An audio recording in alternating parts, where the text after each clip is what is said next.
안녕하세요. 오늘의 사연입니다. 구독과 좋아요 한 번씩 부탁드릴게요. 바로 사연 시작하겠습니다. 제 이름은 김다정이고 30대예요. 4살 연상의 남편과 5살 된 딸 나연이와 함께 3인 가족이에요. 우리 부부는 6년 전에 결혼했고 이른바 사내 결혼입니다. 결혼을 계기로 저는 직장을 그만두기로 했어요. 그 후 남편은 지방으로 정근 가게 되었어요. 저도 함께 지방으로 이사했죠. 아는 사람이 없는 지방에서의 생활은 힘들었지만 딸 나연이가 태어나고 나서 육아 행사 등에 적극적으로 참여했어요. 그러다 보니 점차 친구들이 생기기 시작했어요. 남편에게 새로 사귄 친구 집에 나연이와 함께 놀러 갔다 왔다고 다음엔 우리 집에 초대해도 될까 물어보면 남편은 당연히 불러도 된다고 했어요. 제게 친구가 생긴 것 같아서 안심된다네요. 남편은 계속 절 신경 쓰고 있었다는 것을 알 수 있죠.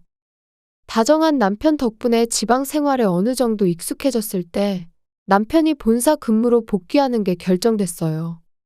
본사 근무를 하게 된 남편은 회사 측에서 더 이상의 정근은 없다는 말을 들었어요. 그래서 우리 부부는 꿈에 그리던 집 짓기를 고려하기로 했어요. 다만 집을 어디에 지을지, 어떤 집을 지을지 등은 정하고 있는 중이긴 하지만요. 한동안은 전세 생활을 해야 할지도 모른다고 생각했는데 시댁에서 집 지을 때까지 같이 살면 어떻겠냐는 제안을 해주셨어요.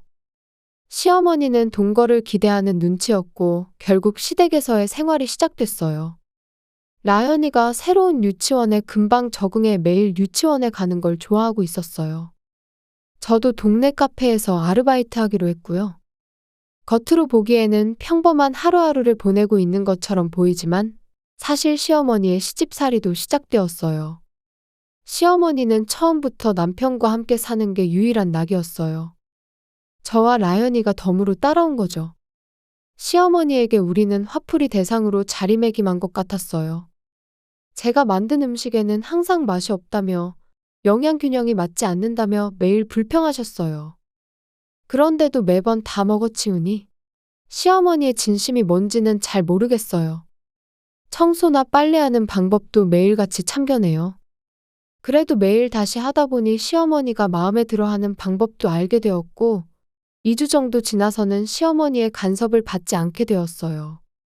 그러자 시어머니의 잔소리 방식이 달라졌어요. 어느 날이에요.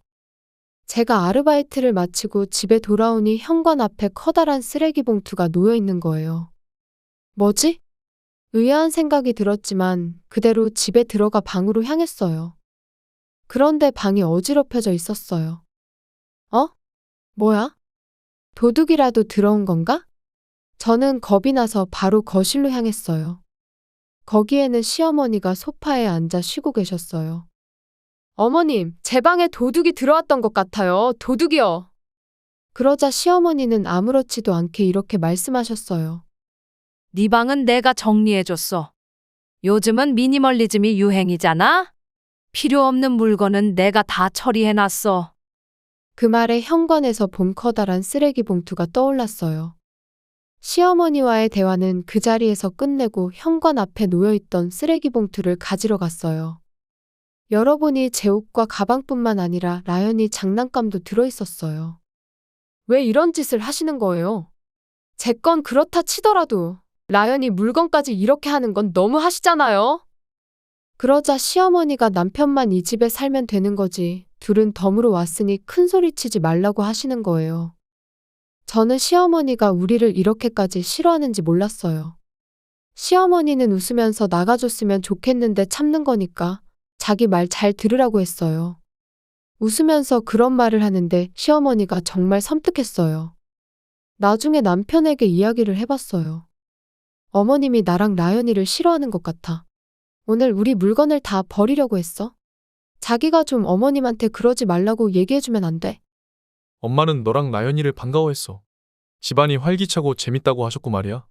물건들이 버려질 뻔한 건 정리 안 하고 어지럽혀둔 너한테 문제가 있는 거 아니야? 남편이 제 말을 믿지 않는다면 제가 상담할 수 있는 사람은 시누이뿐이었어요. 시누이도 남편을 지극히 생각하는 시어머니와 사이가 좋지 않아 조금 떨어진 곳에서 혼자 살고 있어요. 저는 나연이를 데리고 신우이가 사는 아파트를 찾아갔어요. 오랜만이야. 나연이도 많이 컸네. 아주 반갑게 맞아주었어요. 나연이가 얌전히 노는 동안 우리는 시어머니에 관한 이야기를 나누었어요. 엄마가 심심한가 보네. 올케가 집안일을 완벽하게 하니까 재미없나 봐. 신우이가 그렇게 말해주는 것만으로도 조금은 속이 시원해졌어요. 앞으로는 더 심해질 것 같지 않아? 아마도 그럴 것 같아요. 올케도 라연이도 조심해. 내 도움이 필요하면 언제든지 연락해. 그리고 엄마가 매일 괴롭히는 게 어떤 게 있는지 자세히 기록해둬. 언젠가 꼭 도움이 될 때가 올 테니까. 남편이 이 정도만이라도 저를 생각해 주었으면 소원이 없겠어요. 시어머니에 관한 이야기를 끝내고 셋이서 쇼핑도 좀 하고 제가 일하는 카페에서 음료도 한잔하고 헤어졌어요. 그 후로 신우이의 말대로 시어머니의 행동을 세세하게 메모해 두기로 했어요. 막상 메모를 해보니 시어머니의 행동이 교활하다는 걸 새삼 느꼈어요. 우리 집 완공이 얼마 남지 않은 시점이었어요. 최근 시어머니는 음식에 대해 불평하는 것 외에는 눈에 띄는 행동은 없었어요. 그래도 매일 메모를 하는 건 빠뜨리지 않았어요. 이 메모가 언제 도움이 될지 당시에는 알 수 없었지만 드디어 도움이 되는 날이 왔어요. 그것은 제가 쇼핑을 하러 나갔을 때였어요. 우리 가족은 차가 한 대밖에 없고 평일에는 남편이 사용하기 때문에 쇼핑하거나 장을 보러 갈 때는 기본적으로 걷거나 자전거를 탔어요. 그날은 걷고 싶은 기분이 들어서 걸어서 쇼핑하러 나갔어요. 따스한 봄 공기와 푸른 하늘이 아름다워 걸어서 오길 잘했다고 생각하고 있는데 뒤에서 차가 저를 향해 돌진하는 게 아니겠어요. 들이닥친 차의 운전석에 앉아있던 건 다름 아닌 시어머니였어요. 미안해. 괜찮아? 아니, 괜찮지 않아야 할 텐데. 라는 목소리가 들려왔어요. 저는 차에 부딪히기 직전에 옆으로 살짝 비켜서 날아가지는 않았어요. 네, 괜찮아요. 하지만 너무 아파요. 제가 간신히 대답하자 시어머니가 채 타고 혀를 차는 소리가 들렸어요. 뭐야, 아직 멀쩡해 보이잖아. 그렇게 말하며 시어머니는 차를 다시 후진했어요. 도망치려 해도 몸이 아파서 잘 움직일 수가 없었어요. 어떡하지? 이대로 가다가는 정말 큰일 나겠어. 그런 생각을 하고 있는데 충분히 차를 후진시킨 시어머니가 큰 소리로 이제 정말 끝이야 라고 외쳤어요. 저는 어찌할 바를 몰라 멍하니 바라볼 수밖에 없었어요. 그리고 다음 순간 시어머니가 운전한 차는 굉음을 내며 힘차게 움직이는데 저는 아무런 충격이 없었어요. 그리고 시어머니가 운전한 차가 그 뒤에 있던 고급 외제차를 향해 돌진하는 게 보였어요.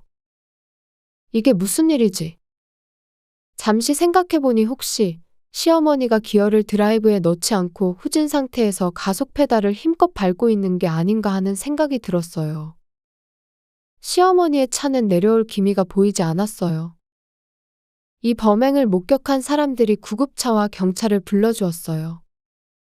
저는 의식이 있었지만 시어머니는 의식이 없어 먼저 구급차에 실려갔어요. 저는 잠시 경찰과 이야기를 나눴고 그 후에 온 구급차에 실려 병원으로 옮겨졌죠. 병원에서 검사를 받은 결과 전신 타박상이라는 진단을 받았어요. 통증이 있었지만 특별한 치료를 받지 않고 집으로 돌아갈 수 있었어요. 소식을 접한 남편은 바로 달려왔어요. 그리고는 시어머니가 일으킨 사고라는 걸 듣고 남편은 당황한 기색이 역력했어요. 여보, 몸은 좀 괜찮아? 괜찮아. 갈비뼈가 부러지긴 했지만 그 외에는 큰 부상은 없어. 천만다행이야. 근데 엄마가 했다는 게 정말이야? 맞아. 자세한 건 집에 가서 얘기해. 그렇게 말하고 우리는 집으로 돌아가기로 했어요. 한편 시어머니는 사고의 충격으로 기절했지만 다친 데는 없다고 해요. 즉, 경찰 조사를 바로 받을 수 있다는 뜻이었죠. 시어머니는 집으로 돌아오지 못하고 경찰에 연행됐어요. 집으로 돌아갈 수 있게 된 저는 오늘 있었던 일을 가족들에게 말해야만 했어요. 라연이는 친정 부모님이 데리러 오셔서 오늘 하루를 맡기기로 했고요. 남편과 시아버지 그리고 시누이가 시댁에 모였어요. 올케 괜찮아? 네, 아픈 건 아프지만 괜찮아요. 시누이는 조금은 안도하는 듯한 표정을 지었어요. 그리고 입을 연 건 시아버지였어요. 시아버지는 평소 과묵한 분이세요. 이 집에서 함께 살기 시작한 이후 이렇게 많은 대화를 나눈 게 처음이었죠. 며느라, 집사람이 도대체 무슨 짓을 한 거야? 경찰이 연행해 갔다는데. 저는 방금 전에 있었던 일을 자세히 설명해 드려야 했어요. 걷고 있을 때 갑자기 뒤에서 차가 달려왔고 크게 다치지 않았다는 걸 알고는 안타까운 표정으로 차를 다시 후진시킨 것. 그리고 가속 페달을 밟은 시어머니는 온 힘을 다해 뒤쪽으로 돌진했고 그리고 비싼 고급 외제차에 부딪혀 멈춰버린 것. 일련의 과정을 설명하자 세 사람은 큰 한숨을 내쉬었어요. 그리고 한동안 침묵이 흘렀어요. 몇 분의 침묵이 1시간처럼 느껴질 때쯤 시아버지가 천천히 일어섰어요. 그리고는 어찌된 일인지 제 앞에 무릎 꿇고 앉으셨어요. 저는 즉시 시아버지를 일으켜 세웠어요. 아버님 왜 이러세요? 이러지 말고 일어나세요. 아버님이 잘못한 것도 아니잖아요. 겨우겨우 시아버지를 일으켜 세우고 앉아있던 자리에 다시 앉혀드렸어요. 남편도 이제야 시어머니가 저를 적대시하고 있다는 걸 느낀 것 같아요. 가능하면 이렇게 되기 전에 내 말 좀 믿어줬으면 좋았을 텐데. 이건 솔직한 제 심정이에요. 자기 이야기를 제대로 듣지 않아서 미안해. 나는 엄마가 하는 말이 제일 옳다고 생각했어. 그런데 엄마가 이런 짓을 할 줄이야. 시누이는 저에게 메모장을 가져오라고 했어요. 메모장이란 시누이가 쓰라고 한 시어머니의 괴롭힘을 정리해둔 거예요. 그동안 꾸준히 써왔는데 드디어 도움이 될 때가 온 건가. 시누이 말대로 해서 다행이었어요. 제가 가져온 메모를 남편과 시아버지에게 보여줬어요. 거기에는 시어머니의 잔소리, 괴롭힘, 폭언이 적혀 있었죠. 폭언 중에서도 특히 심했던 건 왜 그렇게 멋진 아들이 며느리 같은 하찮은 여자와 결혼을 했을까? 태어난 딸도 며느리를 닮아서 못생겼어? 며느리만 안 닮았어도 귀여워해줬을 텐데. 감히 시엄마가 안 쉬고 있는데 건방지게 며느리가 먼저 소파에서 쉬고 있는 건 용납할 수 없어. 지금이라도 너희들은 나가도 상관없어. 친정집이든 어디든 갈 데가 있잖아. 메모장을 읽으면서 시아버지의 얼굴은 분노 때문인지 점점 더 붉어졌어요. 어떻게 손녀까지 괴롭힐 수가 있어? 내가 정말 멍청했어. 남편으로서, 아버지로서도 너무 미안해. 당장 이 집에서 나가자. 라고 말하면서 겨우 지난 몇 달간의 일을 이해한 것 같았어요. 드디어 모든 걸 알게 된 시댁 식구들은 바로 행동에 나섰어요. 시아버지는 변호사를 고용해 시어머니와의 이혼을 준비하기로 했어요. 며느리인 저를 함부로 대했던 것에 대한 대가가 매우 클 것 같아요. 남편은 외침대로 바로 짐을 싸서 일단 제 친정집으로 이사하기로 했어요. 사실 우리 집이 완공되기까지 일주일 정도면 되거든요. 이제 와서 어딘가에 방을 빌리기는 아까워서 친정 부모님께 부탁해서 일주일간 머물기로 한 거죠. 그리고 남편은 시어머니와 친자식과의 관계도 끊겠다면서 변호사에게 절차 등을 부탁하기로 했어요. 시누이는 시어머니가 이렇게 된 게 정말 마음에 드는 듯 했어요. 그리고 시어머니는 살인미수 혐의로 조사를 받았고 죄를 뉘우치고 있다고 해요. 이런 일을 한 이유는 저런 며느리만 없어진다면 아들이 내 곁으로 돌아올 수 있을 것 같았어요. 덤으로 손녀도 같이. 그렇게 말하는데 전혀 진정성이 보이지 않았다고 하네요. 게다가 심하게 부딪힌 고급 외제차 수리비도 꽤 많이 나와서 보험만으로는 역부족이라는 이야기가 들리더라고요. 게다가 시아버지에게 이혼당하게 되고 남편과도 절연도 당하고 신우이와는 예전부터 연락하고 살지 않아서 상관없지만 이제는 철저히 외톨이가 된 거죠. 어쩌면 교도소 안에 있는 게 훨씬 더 나은 삶을 살 수 있을지도 몰라요. 일주일 뒤에 집이 완공되면 남편과 라연이와 함께 행복한 하루하루가 됐으면 좋겠어요. 시청해주셔서 감사합니다. 그럼 다음 영상에서 다시 뵙겠습니다.